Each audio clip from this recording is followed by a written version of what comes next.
PCOS பிரச்சனை உள்ள 5 கோடி இந்திய பெண்களுக்கு யாரும் இதுவரையும் சொல்லாத உண்மை என்னன்னு பார்த்தீங்கன்னா, பிசிஓஎஸ் ஒரு நோய் இல்லைங்க. அது நீங்கள் செய்யக்கூடிய பிரச்சனைகளை உங்கள் உடம்பு உங்களுக்கு கொடுக்கக்கூடிய ஒரு சிக்னல். ஸோ இந்த பிரச்சனை வர்றதுக்கு காரணம் என்னன்னு பார்த்தீங்கன்னா, ஹார்மோனல் இம்பேலன்ஸ். இந்த ஹார்மோனல் இம்பேலன்ஸ் உங்களுக்கு வர்றதுக்கு 3 முக்கியமான காரணங்கள் இருக்குது. முதல் காரணம் என்னன்னு பார்த்தீங்கன்னா, இன்சுலின் இன்ரெசிஸ்டன்ஸ் சரியில்லாதனால ஏற்படும். அடுத்து இரண்டாவது என்னன்னு பார்த்தீங்கன்னா, உங்கள் மன அழுத்தத்தினாலையும் இந்த பிரச்சனை ஏற்படும். அடுத்து என்னன்னு பார்த்தீங்கன்னா, ஒரே இடத்துல அதிக நேரம் உட்காந்து வேலை செய்கிறது, ஒரே இடத்துல அதிக நேரம் உட்காந்து எந்த வேலையும் செய்யாமல் உட்காந்துருக்கிறதுனால இந்த பிரச்சனை வரும். ஸோ உங்களோட பிசிஓஎஸ் பிரச்சனை சரி செய்யணும்னா நீங்கள் இந்த 3 பிரச்சனைகளையும் சரி செய்யணும். அந்த வகையில் இந்த பிரச்சனைகள்லாம் சரி செய்யக்கூடிய சிறந்த யோகாசன பயிற்சி தான் இந்த வீடியோவில் பார்க்க போகிறோம்.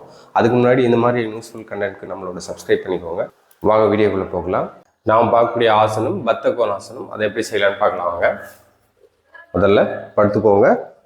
படுத்து உங்கள் 2 காலையும் பட்டர்ஃப்ளை போஸில் கொண்டு வந்து மாதிரி கீழே வச்சுக்கோங்க. இந்த ஆசனம் செய்கிறது மூலமாக உங்களுடைய ஓவரீஸில் பிளட் ஃப்ளோ நல்லா இன்க்ரீஸ் ஆகும். ஸோ இந்த ஆசனம் ஆரம்ப காலத்தில் 5 நிமிடம் வரையும் செய்யலாம். பயிற்சி செய்ய செய்ய நேர அளவு கூட்டிக்கலாம். இந்த ஆசனத்தில் ஒரு 10 செகண்ட் ஹோல்ட் பண்ணலாம். ரெடி? 1 2 3 4 5 6 7 8 9 10. ரிலாக்ஸ். அடுத்த ஆசனம் தித்திலி ஆசனம்.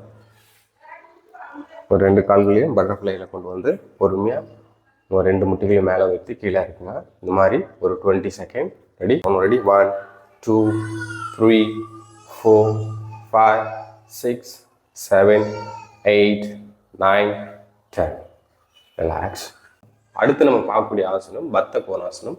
முதல்ல பட்டர்ஃப்ளை போஸ்க்கு வந்துங்க. பட்டர்ஃப்ளை போஸ்க்கு வந்து பொறுமையாக மூச்சை உள்ளே எடுத்து பொறுமையாக மூச்சை வெளியிட்டு ஸ்லோவாக பவர் டவுன் பண்ணுங்க. ரெடி? இதே நிலையில் ஒரு 10 செகண்ட் ஹோல்ட் பண்ணுங்கள். ரெடி? 1 2 3 4 5 6 7 8 9 10. அடுத்து நம்ம பார்க்கக்கூடிய ஆசனம் காடஸ் போஸ் காளி ஆசனம். உங்கள் 2 கால்களையும் வைடாக வச்சுக்கோங்க. வைடாக வச்சு உங்களுடைய வலது காலை வலது பக்கமாக திருப்பிக்கோங்க. இடது காலை இடது பக்கமாக திருப்பிக்கோங்க. உங்களோட 2 கைகளையும் இந்த மாதிரி கொண்டு வந்து ஸ்லோவாக ஹோல்ட் பண்ணுங்கள்.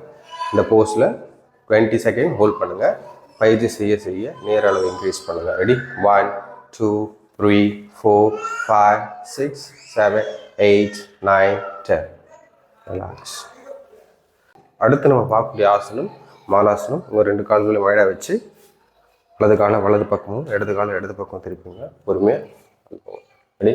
1 2 3 4 5 6 7 8 9 10 11 12 13 14 15 16 17 18 19 20. ரிலாக்ஸ். அடுத்து நம்ம பார்க்கக்கூடிய ஆசனம் ஃப்ராக் போஸ். அதை எப்படி செய்யலாம்னு பார்க்கலாம் வாங்க. உங்கள் 2 கால்களையும் வழியாக வச்சு வலது காலை வலது பக்கமாக திருப்பிக்கோங்க. இடது காலை எடுத்து பொறுமையாக இதே நிலையில் ஒரு 10 செகண்ட். 1 2 3 4 5 6 7 8 9 10. இந்த வீடியோ யூஸ்ஃபுல்லாக இருக்கும்னு நினைக்கிறேன். இந்த வீடியோவில் ஏதாவது சந்தேகம் இருந்தால் கமெண்ட் பண்ணுங்கள். இந்த மாதிரியான பயனுள்ள தகவல்களுக்கு நம்ம சப்ஸ்கிரைப் பண்ணி சப்போர்ட் பண்ணிக்கோங்க. நன்றி.